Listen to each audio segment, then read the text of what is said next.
Ya pemirsa, saya ingin ke Mas Burhan. Mas Burhan, tadi kembali lagi melanjutkan perbincangan soal gubernur ya, terutama di Tanah Jawa, di Pulau Jawa.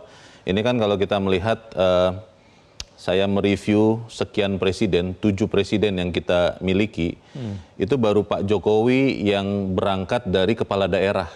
Sebelum-sebelumnya tidak ada itu yang mantan gubernur atau mantan wali kota atau mantan bupati. Pertanyaannya adalah apakah kemudian kita bisa katakan di 2024 pilkada kali ini, terutama di Pulau Jawa, itu menjadi satu pijakan penting untuk memastikan 5 tahun ke depan untuk baik pemilu presiden maupun legislatif, siapa yang akan bisa menguasai atau mendapatkan kekuasaan lagi. Bagaimana Mas?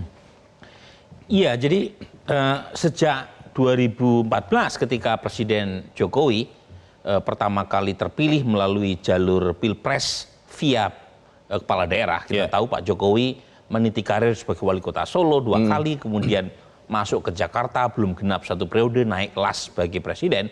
Itu banyak para calon kepala daerah atau elit politik yang melihat kepala daerah sebagai sumber kepemimpinan nasional.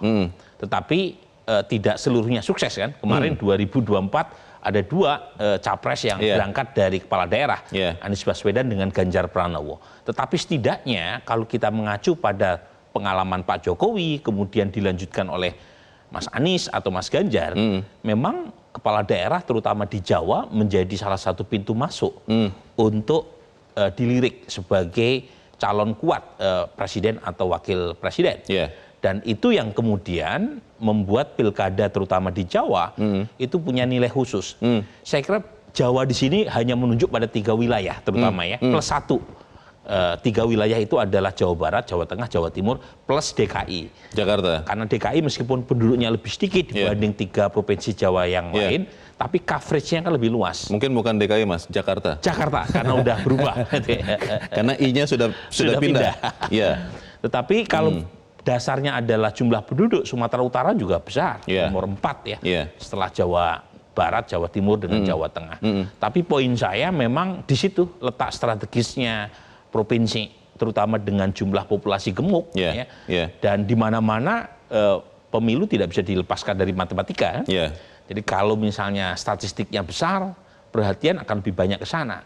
Tetapi kalau misalnya secara statistik tidak besar, tetapi punya nilai strategis tinggi, karena berpusatnya entah itu pemerintahan, pusat bisnis, atau pusat media, itu juga akan punya nilai tambah. Dalam hal ini adalah Jakarta. Mas Habib, apakah pandangan yang sama juga Anda, Gerindra, atau Kim dan Kim Plus lihat bahwa untuk membuat pemerintahan Presiden terpilih Prabowo Gibran nanti bisa berjalan dengan lebih stabil, lebih cepat, maka provinsi-provinsi yang jumlah penduduknya paling banyak, terutama di Pulau Jawa tadi dikatakan Mas Burhanuddin, itu memang harus juga dipimpin oleh kader-kader yang satu arah dengan Pak Prabowo. Bagaimana Mas Habib? Kita tidak bicara harus ya, tapi kita bicara ikhtiar. Semua apakah, halo bisa didengar? Ya, silakan Pak, silakan Mas. Kita tidak bicara harus dalam konteks pemaksaan ya, atau memaksakan diri, tapi kita bicara ikhtiar atau target. Semua partai politik tentu mentargetkan provinsi-provinsi dengan kantong suara besar untuk dimenangkan.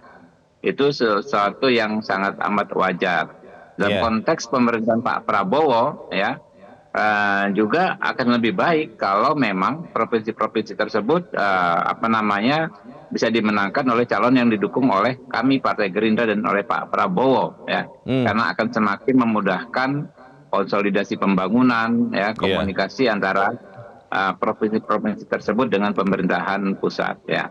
Itu target, namanya target. Kalau tercapai ya syukur alhamdulillah, kalau belum tercapai ya kita coba lagi mungkin periode berikutnya, kurang lebih begitu.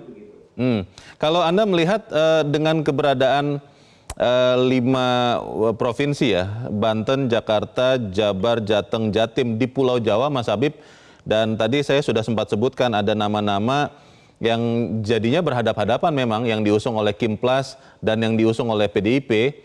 Ini adalah pertaruhan juga untuk 5 tahun ke depan 2029 atau memang ya namanya politik cair, kalaupun misalnya yang diusung oleh Kimplas tidak menang di salah satu provinsi ini masih bisa dilakukan negosiasi politik. Seperti apa pandangannya Mas Habib?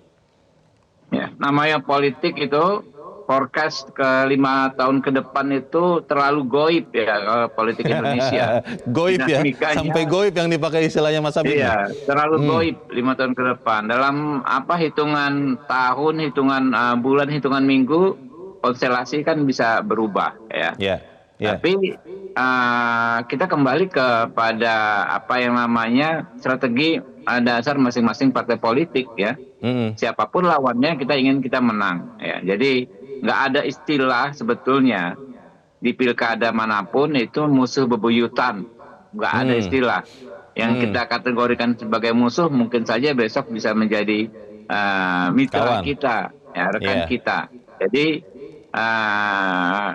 menurut saya nggak pas juga kalau terlalu diglorify ya relasi antara kami dengan PDI Perjuangan ini, apalagi di tingkatan pimpinan pusat ini komunikasinya sekarang terjalin semakin membaik ya. Kalau tidak mau dikatakan sudah cukup move on dari kontestasi Pilpres kemarin, tapi ini komunikasinya sudah semakin membaik. Jadi nggak ada istilahnya apakah pilkada ini akan dijadikan ajang perang lanjutan dalam konteks politik ya antara kami dengan PDI Perjuangan. Saya pikir nggak akan Mas Habib. Ya, apalagi kalau kita sampai menghitung sampai 5 tahun ke depan ya, matematika politiknya. Setahu saya hal seperti ini ya dalam konteks politik reformasi nggak pernah terjadi ya. Dulu misalnya ya kan 2009 kita hitung 2014 akan seperti apa, ternyata 2014 beda lagi petanya. 2014 dengan 2019 walaupun mirip juga beda. 2019 dengan 2024 pun demikian beda juga lagi. Ya. Petanya ternyata berubah dengan sangat cepat. Jadi akan apa namanya ya akan percuma juga kalau orang yang mendasarkan strateginya ya untuk hitung-hitungan yang sangat-sangat abstrak ini gitu loh. Mas Habib, tadi Anda sempat mengindikasikan bahwa komunikasi di level atas sudah sangat baik. Boleh dibocorkan halus maupun kasar mungkin, apakah itu artinya nanti pemerintahan di level nasional akan bersama-sama semuanya atau seperti apa Mas Habib? Enggak. Saya belum tidak dalam kapasitas menyampaikan hal tersebut, tapi komunikasi ya antar pimpinan-pimpinan kami ya. Yang saya lihat sendiri baik ya. Kalau politik ini kan kita nggak bisa batasi apakah itu komunikasi interpersonal, apakah komunikasi antar institusi politik ya. Karena dua-duanya kan bisa bias batasannya gitu. Tapi yang jelas ya saya melihat pimpinan-pimpinan kami hari-hari ini berkomunikasi sangat baik gitu. Oke. Kita akan jeda dahulu Bapak-bapak dan pemirsa, tetaplah bersama kami. Jelajahi cara baru mendapatkan informasi. Download Metro TV Extend sekarang.